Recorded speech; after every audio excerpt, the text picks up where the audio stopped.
Good morning, everyone. Welcome to Teach Better Today morning show, where the Teach Better team is live every single morning, Monday through Friday at 7 a.m. Eastern. We are very excited to be with you. We are actually doing a listener question today, even though we've previously, lied in the past, and we apologize for that. But we're actually doing one. You're going to see as many commercials as humanly possible. I have my coffee. Katie, do you have your coffee? Cheers, friend. Cheers, friends. We'll be right back.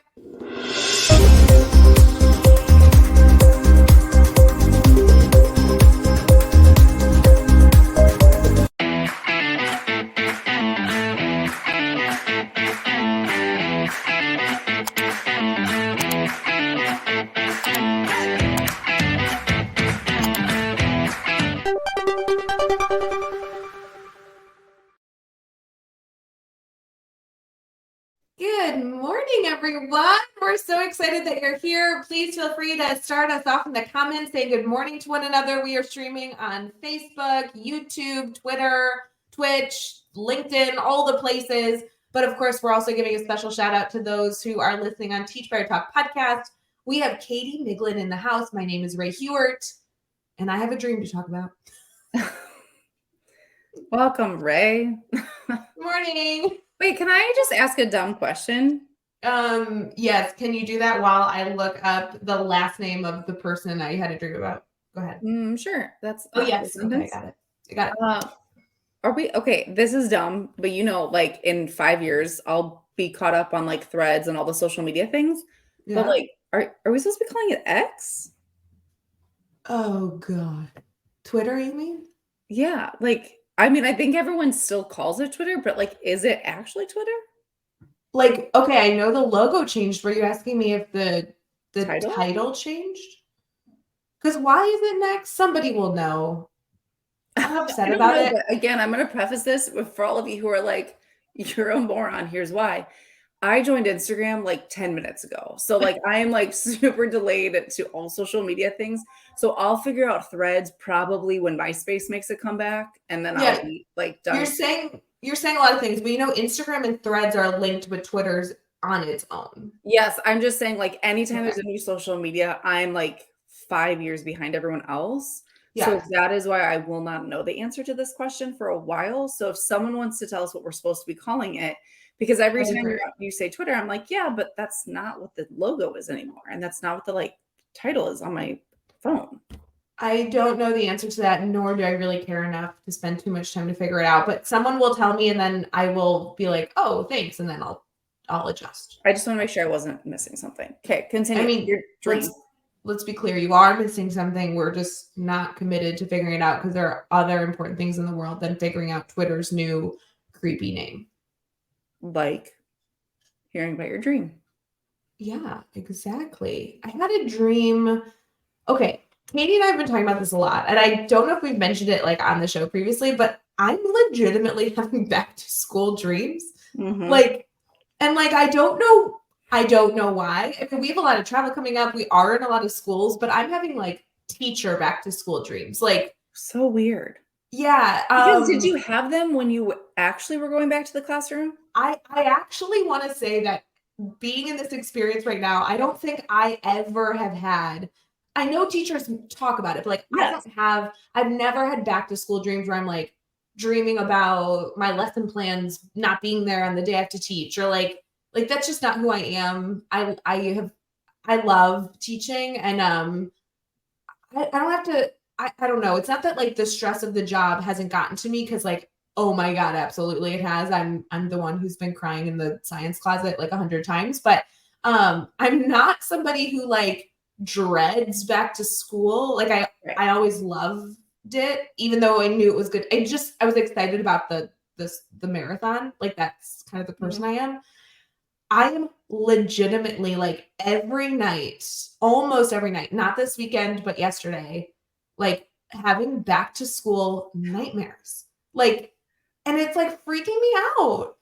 One of them, they don't make sense. To be clear, for those who have not heard about her dreams, they're like super vivid and they're all people that exist, but they literally don't make sense in like your current life. Like they don't connect at all. It's not like you had that whole post-it dream. Oh my God. I'm still like terrified of the post-it dream. Guys, here's what happened. The post-it dream was that this was like 3 weeks ago. I'm not over it. Essentially, okay, work with me here though. I had gotten like a curriculum job, but I had to be in a building. Fine. I was at Evans Junior High, which is where I used to teach, and I didn't have an office or a space. I had to like find a space to work. And if I was in someone's way, I had to like move.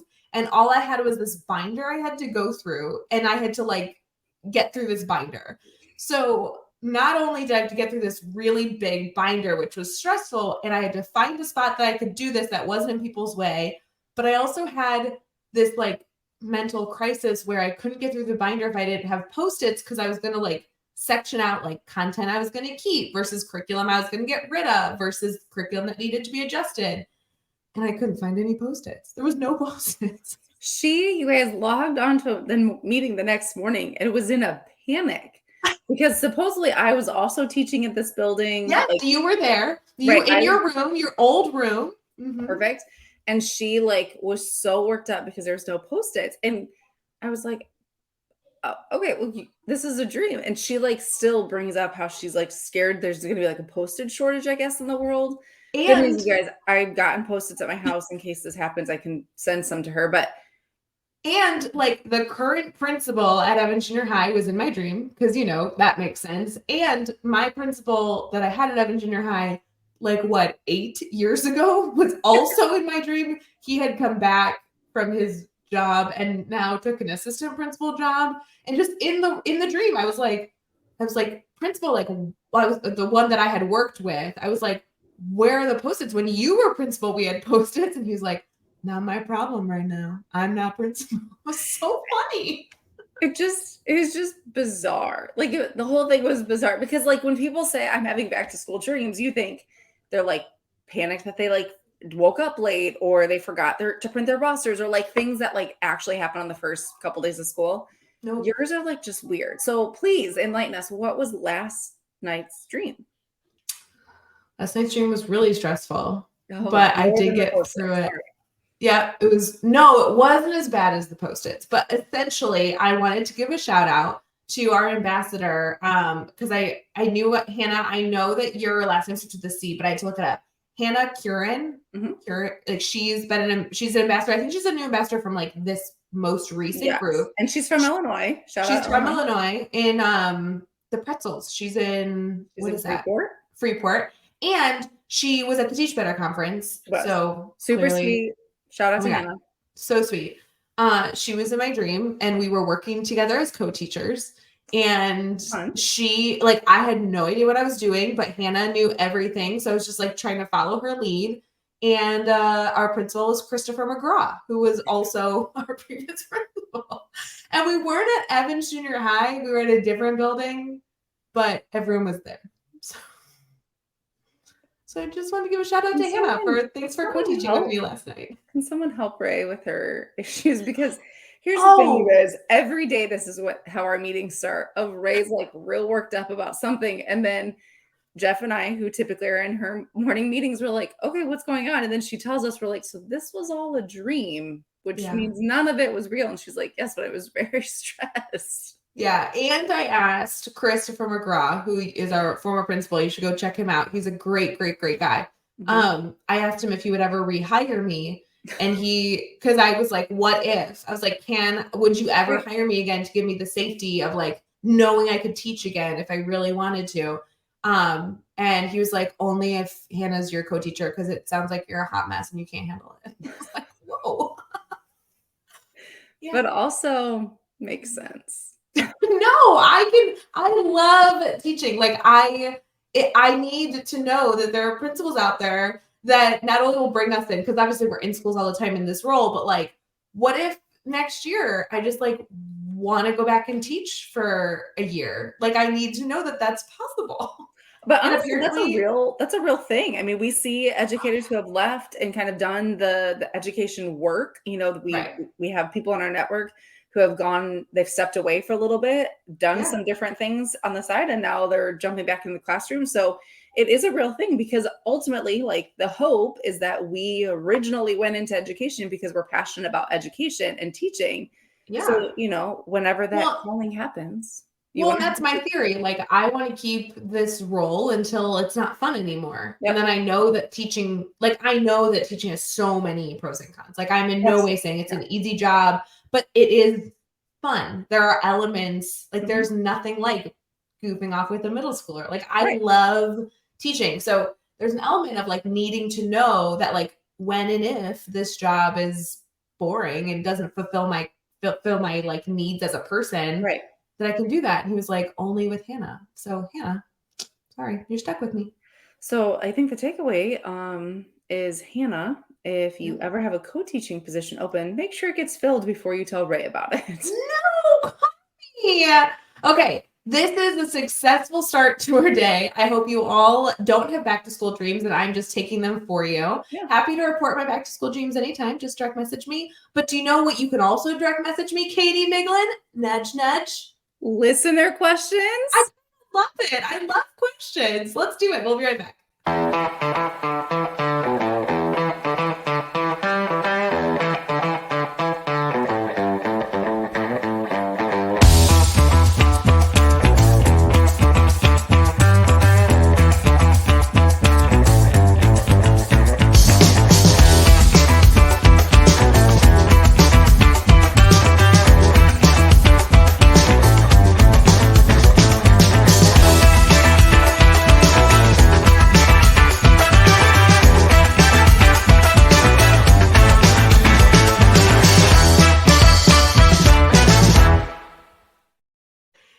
Welcome back to Teach Better Today morning show, where the Teach Better team gets to be live every single morning, Monday through Friday at 7 a.m. Eastern, which is super fun. We are in our team talk section, which is where we get into, some meat and potatoes of this podcast. We try and actually focus on education rather than just moving off the whole time.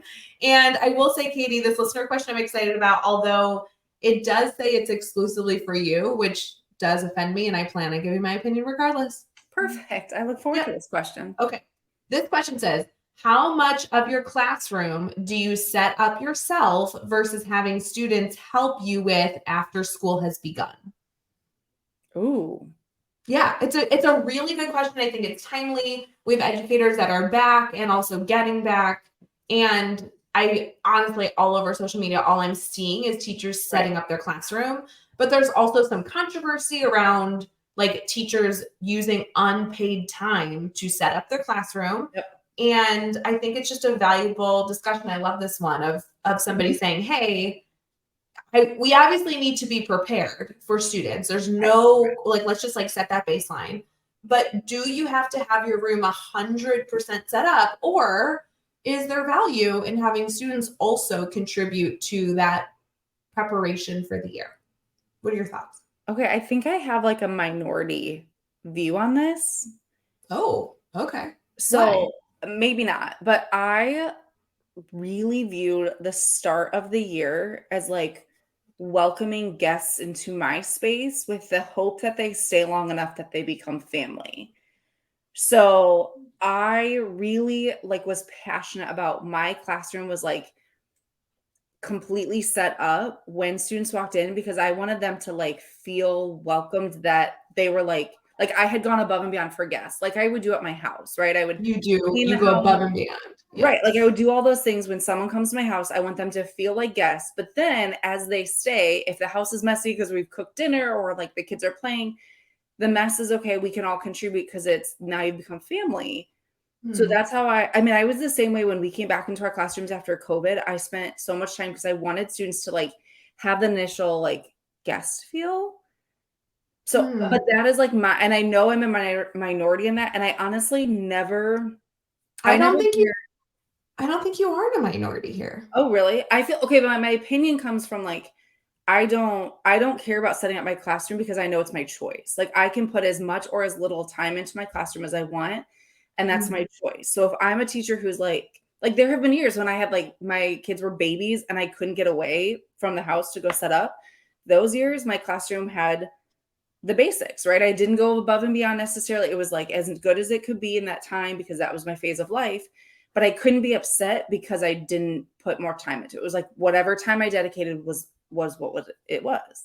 Okay, I do think that like leans into the concept of like giving your best in the moment, like Yeah. today's best, which we should talk about in another episode. Yeah. But I don't think you're in the minority. I think there's a lot of teachers, at least that's the impression I'm seeing on social media and the teachers I'm talking to, is that they want their classroom fully set up, like all the glam, like whatever their best looks like that Yeah. at that point in time. Right. They want that ready for when teachers and parents and students walk in the first day of school. So I actually think a lot of teachers are going to be able to resonate with that idea. Okay. I am not in that group. So you're the minority. I don't know which of us is the minority, Right, but I know you that and we don't have the same approach. And I think that that's super interesting because I kind of thought you were like me and you're not. You're lame.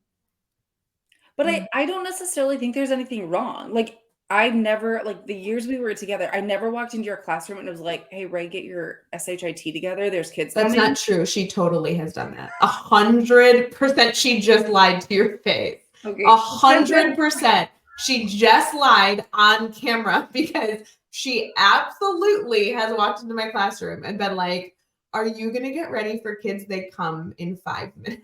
Okay, there have been times where I'm like, maybe you should put up the tables you have. But when it comes to like bulletin boards or things, I'm like, yeah, you do you. Like there is, I think, a lot of value in students building the space together as far as that like homey feel. Do it. You should probably have like chairs set out. Yes. Okay. Let me clarify. I had a ton of flexible seating that I did through grant work. If you ever want to talk about that, that's like literally my jam. So I did have a way to like take, because it was very strategic in what we bought. I had a way to like take everything that was in our room that was furniture and like put it in a teeny tiny spot in a corner.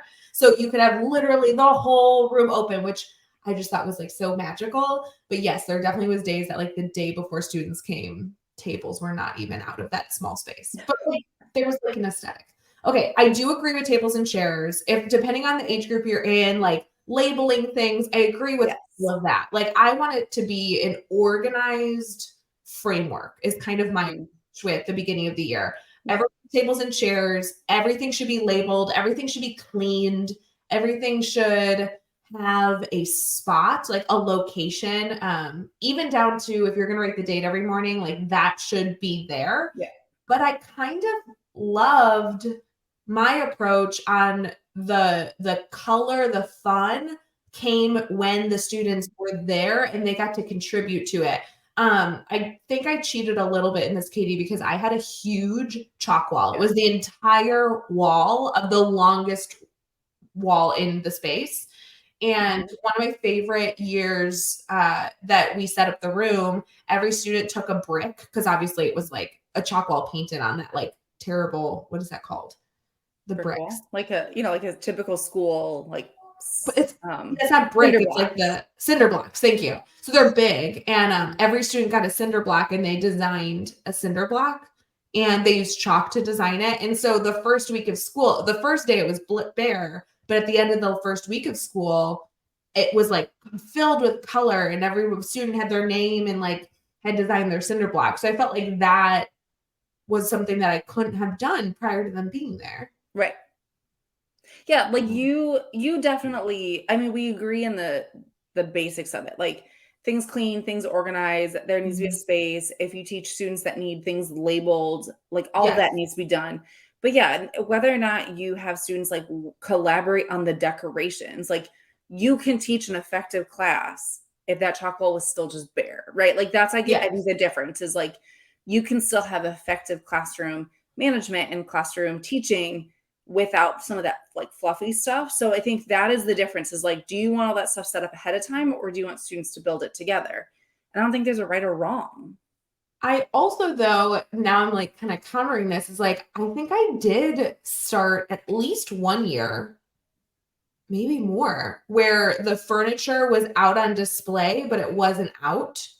And they got to choose where tables went and choose what I had okay, so I like, I'm super obsessed with how our classroom was set up, but like I had folding tables with bed risers, so you could change the height of tables constantly. I had different levels of chairs. I had all these different things that like folded, but also like came together really nicely. And I think there is some of the fun in having students like also build their own space where it's like, we want 3 high top tables in our classroom, but we want 2 tables that aren't high top so you can just sit at normally. And I think that it really comes down to the initial foundation. Like everything we're talking about, the foundation of the classroom exists, and they're adding in their creativity. Yes, you're right. The flair. Because it wasn't like I didn't have furniture. Like the furniture existed, right. The foundation existed. They just got to maybe choose like, are we all going to sit in a circle? Are we going to, sit, 2 tables and 3 tables in the back? Like I do think that that's important. So. Yeah. And I was opposite. I wanted it all, but I did that stuff as the year progressed, right? Like, when we were ready for new seats, it was like, okay, well, you have complete autonomy to do whatever you want. Cause I had the similar setup, flexible seating. Mm-hmm. And so I think it's just, you have to like lean into your own personality, but also what kind of parameters you have at your school. Some schools, we know they're pretty strict. They have to have all bulletin boards covered. Everything has to be ready to go. So you have to know those things as you start your school year. But then I think you really have to, and I know we can talk about this in another episode, but I think you really have to decide like, what's the best I can do in this moment? Yes. Still preserving your personal time, because what you don't want is to start the school year bitter that you just gave up 2 weeks of your summer to do something that you had no joy in, you saw no value. Like none of that is good for you or your students or your family. So there's got to be a little bit of a balance, and we can talk about that more, in coming episodes, because I think that is like ultimately teaching 101, right? Is like finding the balance so that we can maintain ourselves. So fun. So important. I'm excited to see everybody set up in their classroom. Like I've been seeing it on social media, but if you haven't posted, let us know. I just posted a little caveat note that on Instagram that I do want to mention right now. Please be cautious of how much of your own personal money you spend in your classroom. I say this very timidly, knowing that it's already into the year and we may not have a lot of flexibility right in this moment, but I am a huge advocate for finding community support and all the things in between to help us in our classroom. So if any of you can just like take that, and if you're interested, direct message somebody on the team. Like I'd love to support you in finding ways to get grants or community sponsors to help you. Mm-hmm. Great idea. We can even talk about that more in depth in a future episode. Oh, good idea.